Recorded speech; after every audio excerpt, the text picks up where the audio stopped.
NFL Week 10, we're talking Texans Bengals.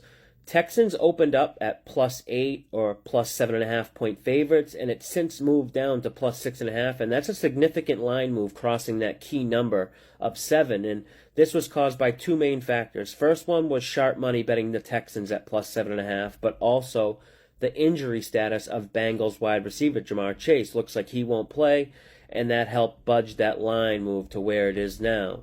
The over also got hit with some sharp money, moving it from 46 to 48.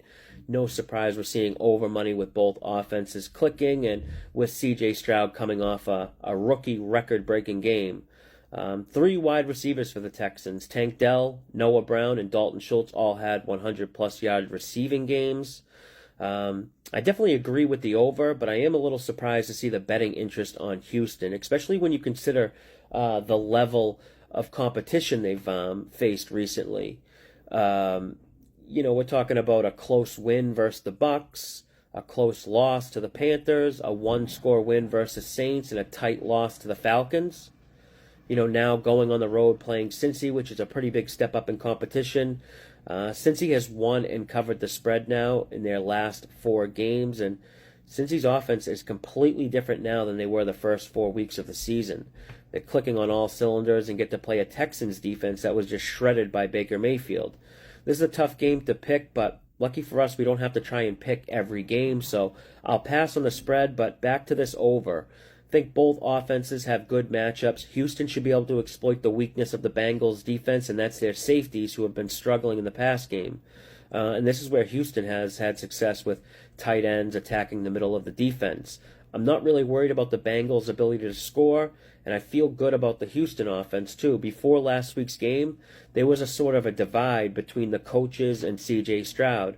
Offensive coordinator for the Texans, Bobby Slowick, and head coach DeMeco Ryan expressed the need to establish the run game more.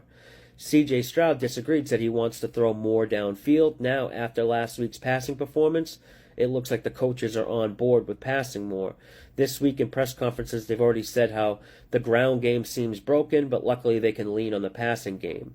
And numbers have reflected this too, as offensive coordinator Bobby Slowick has had the lowest early down pass rates in the league, all the way up to second highest pass rate in early downs last week.